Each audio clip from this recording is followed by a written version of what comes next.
ಮತ್ತು ಈ ಆಸ್ತಾ ಅವಳಿಗೆ ಓಡಿ ಹೋಗಲು ಸಹಾಯ ಮಾಡಿದಾಳೆ ಅಂತ ನನಗನ್ನಿಸ್ತಾ ಇದೆ. ನಾನು ಏನು ಮಾಡಿಲ್ಲ ಅತ್ತೆ, ದಯವಿಟ್ಟು ನನ್ನನ್ನ ನಂಬಿ. ಯಾವುದೇ ಕಾರಣಕ್ಕೂ ಈ ಮದ್ವೆ ನಿಲ್ಬಾರ್ದು. ಮದ್ವೆ ಹುಡುಗಿ ಓಡೋದ್ರೆ ಪರವಾಗಿಲ್ಲ, ಅವಳ ಜಾಗದಲ್ಲಿ ಇನ್ನೊಬ್ಬರನ್ನ ಕೂರಿಸಿ. ಈ ಮದ್ವೆ ಆಗ್ಲೇಬೇಕು, ಇಲ್ಲ ಅಂದ್ರೆ ಅರ್ಮಾನ್ ಕೋಪ ಎಲ್ರಿಗೂ ಗೊತ್ತು. ನಾನು ಕೂಡ ಏನು ಮಾಡಕ್ಕಾಗಲ್ಲ, ಅರ್ಥ ಆಯ್ತಾ?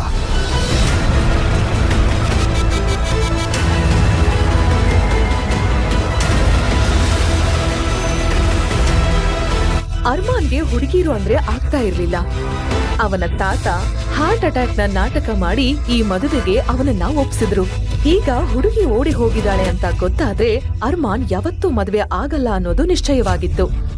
ಪ್ರಿಯಾಂಕಾ ತಾಯಿ ಎಲ್ಲಾ ಆರೋಪವನ್ನು ಆಸ್ಥಾ ಮೇಲೆ ಹಾಕುತ್ತಾ ಹೀಗೆಂದಳು, ಇದೆಲ್ಲ ಆಗೋದಕ್ಕೆ ನೀನೇ ಕಾರಣ. ಇದಕ್ಕೆ ಪನಿಷ್ಮೆಂಟ್ ಸಹ ನಿನಗೆ ಸಿಗ್ಬೇಕು. ಈ ಮದುವೆ ನಿಲ್ಲಲ್ಲ.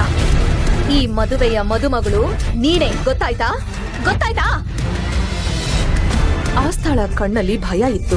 ಅವಳು ಅಳುತ್ತಾ ಕೇಳಿದ್ಲು, ನನಗೆ ಮದುವೆ ಬೇಡ ಅತ್ತೆ. ಪ್ಲೀಸ್ ನನ್ನನ್ನ ನನ್ನ ಅಜ್ಜಿ ಹತ್ರ ಹೋಗೋದಕ್ ಬಿಡಿ ಪ್ಲೀಸ್.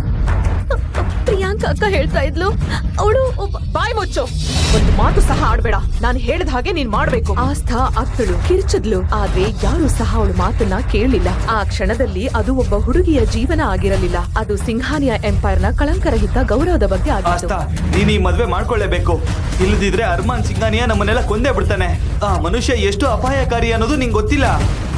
ತಪ್ಪಿಸಿಕೊಳ್ಳಲು ಯಾವುದೇ ದಾರಿ ಉಳಿಯದ ಕಾರಣ ಆಸ್ಥಾಳನ್ನು ಬೇಗ ಭಾರವಾದ ವಧುವಿನ ಉಡುಪಿನಲ್ಲಿ ಸಿದ್ಧಪಡಿಸಲಾಯಿತು. ಅವಳ ಮುಖವನ್ನು ಮುಚ್ಚಲು ಉದ್ದವಾದ ಪರದೆಯನ್ನು ಹಾಕಲಾಯಿತು.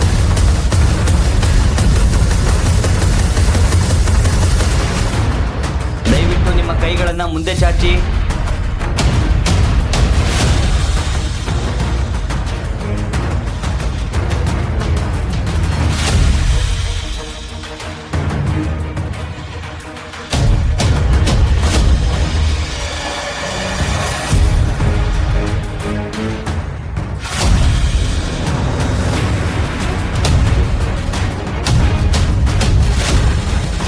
ಮುಖವನ್ನು ಸಂಪೂರ್ಣವಾಗಿ ಮುಚ್ಚಿದ್ದರಿಂದ ಅರ್ಮಾನ್ಗೆ ಹುಡುಗಿ ಬದಲಾಗಿದ್ದಾಳೆ ಎಂಬ ವಿಷಯ ತಿಳಿಯಲೇ ಇಲ್ಲ. ಅವನು ಬೇಗ ಮದುವೆಯ ಎಲ್ಲಾ ಶಾಸ್ತ್ರಗಳನ್ನು ಮುಗಿಸಿದ. ಮದುವೆ ಮುಗಿದ ತಕ್ಷಣ ಮತ್ತೆ ತನ್ನ ಫೋನ್ ಮತ್ತೆ ಕೆಲಸದಲ್ಲಿ ತೊಡಗಿಸಿಕೊಂಡ.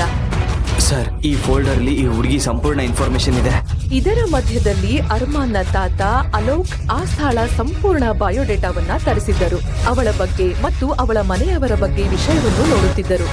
ಆಗ ಅವರ ನೋಟ ಆಸ್ಥಾಳ ಅಪ್ಪ ಅಮ್ಮನ ಫೋಟೋ ಮೇಲೆ ಬಿತ್ತು. ಆಕ್ಸಿಡೆಂಟ್ ನಲ್ಲಿ ತೀರಿ ಹೋಗಿದ್ದ ಅವರ ಅಪ್ಪ ಅಮ್ಮನ ಫೋಟೋ ನೋಡಿ ಅಲೋಕ್ ಅವರಿಗೆ ಗಾಬರಿಯಾಯಿತು.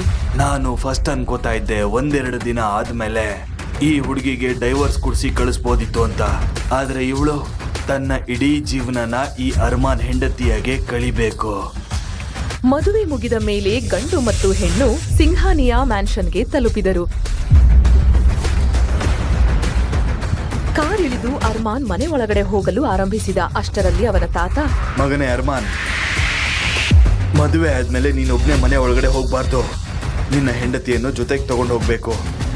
ಹೋಗಿ ನಿನ್ನ ಹೆಂಡತಿಯನ್ನ ಕರ್ಕೊಂಡ್ ಬಾ. ಚಿಕ್ಕ ವಯಸ್ಸಿನಲ್ಲಿ ತಂದೆ ತಾಯಿಯನ್ನ ಕಳೆದುಕೊಂಡ ನಂತರ ಅರ್ಮಾನ್ ತನ್ನ ಜೀವಕ್ಕಿಂತ ಹೆಚ್ಚು ಪ್ರೀತಿಸಿದ ಏಕೈಕ ವ್ಯಕ್ತಿ ಅಂದರೆ ಅವನ ತಾತ. ಅವರ ಮಾತನ್ನು ಅವನು ಎಂದಿಗೂ ಮೀರುವುದಿಲ್ಲ.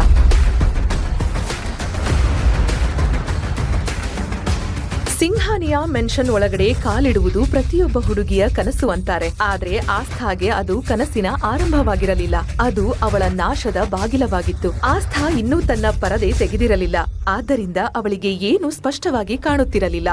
ಅರ್ಮಾನ್ ಕೋಪದಿಂದ ದೊಡ್ಡ ಹೆಜ್ಜೆ ಇಡುತ್ತಾ ಅವಳನ್ನು ಎತ್ತಿಕೊಂಡು ಮನೆಯ ಒಳಗಡೆ ಹೋದ. ಅವರು ಒಳಗೆ ಬರುವುದನ್ನು ನೋಡಿ ಅರ್ಮಾನ್ನ ತಮ್ಮ ಮತ್ತು ಕೆಲ ಸ್ನೇಹಿತರು ಹಾಲ್ನಲ್ಲಿ ಕ್ಲಾಪ್ಸ್ ಆರಂಭಿಸಿದರು. ಆದರೆ ಅವರು ಲಿವಿಂಗ್ ರೂಮ್ ನ ದಾಟುತ್ತಿದ್ದಂತೆ ಅರ್ಮಾನ್ ಕಠಿಣವಾಗಿ ಆಸ್ಥಾಳನ್ನ ಕೆಳಗಿಳಿಸಿದ. ಕೇಳಿ, ಮಾಡಬೇಕಾದ ಡ್ರಾಮಾ ಎಲ್ಲ ಮಾಡಾಗಿದೆ. ನನಗೆ ಆಫೀಸ್ನಲ್ಲಿ ತುಂಬಾ ಕೆಲಸ ಇದೆ. ನನಗೆ ಮತ್ತೆ ಯಾವ ಹೊಸ ಡ್ರಾಮಾ ಬೇಡ. ಹೀಗೆ ಹೇಳಿ ಅರ್ಮಾನ್ ತನ್ನ ಸ್ಟಡಿ ರೂಮ್ಗೆ ಹೋದ. ಎಷ್ಟತ್ತ ಅತ್ತಿಗೆ, ಬನ್ನಿ ನಿಮ್ ರೂಮ್ ತೋರಿಸ್ತೀನಿ. ತಾತನ ಸೂಚನೆ ಸಿಕ್ಕ ತಕ್ಷಣ ಅರ್ಮಾನ್ನ ತಮ್ಮ ಆಹಾನ್ ಆಸ್ಥಾಳನ್ನ ಅರ್ಮಾನ್ ರೂಮ್ಗೆ ಕರೆದುಕೊಂಡು ಹೋದ. ಒಳಗ್ ಬನ್ನಿ ಅತ್ತಿಗೆ. ವೆಲ್ಕಮ್. ಇದು ನಿಮ್ಮ ರೂಮ್. ನಿಮಗೆ ಏನಾದರೂ ಬೇಕಾದ್ರೆ ಬೆಲ್ಲೊತ್ತಿ. ನಿಮ್ಮ ಸೇವೆಗೆ ಯಾರಾದರೂ ಬರ್ತಾರೆ. ನೀವು ಆರಾಮಾಗಿರಿ, ಸ್ವಲ್ಪ ಹೊತ್ತಲ್ಲಿ ಮತ್ತೆ ಬರ್ತೀನಿ. ಆಸ್ಥಾ ಒಳಗಡೆ ಬಂದ ತಕ್ಷಣ ಒಮ್ಮೆ ನೆಮ್ಮದಿಯ ಉಸಿರು ಬಿಟ್ಟಳು. ಅವಳು ತನಗೆ ಗೊತ್ತಿಲ್ಲದ ಯಾರದೋ ಮನೆಯಲ್ಲಿ ಒಬ್ಬಳೇ ಮೊದಲನೇ ಬಾರಿ ಇದ್ದದ್ದು. ಬಾಗಿಲನ್ನು ಸ್ವಲ್ಪ ತಳ್ಳಿದಳು. ಅದು ಆಟೋಮ್ಯಾಟಿಕ್ ಎಲೆಕ್ಟ್ರಾನಿಕ್ ಲಾಕ್ ಇರುವ ಡೋರ್ ಆಗಿತ್ತು.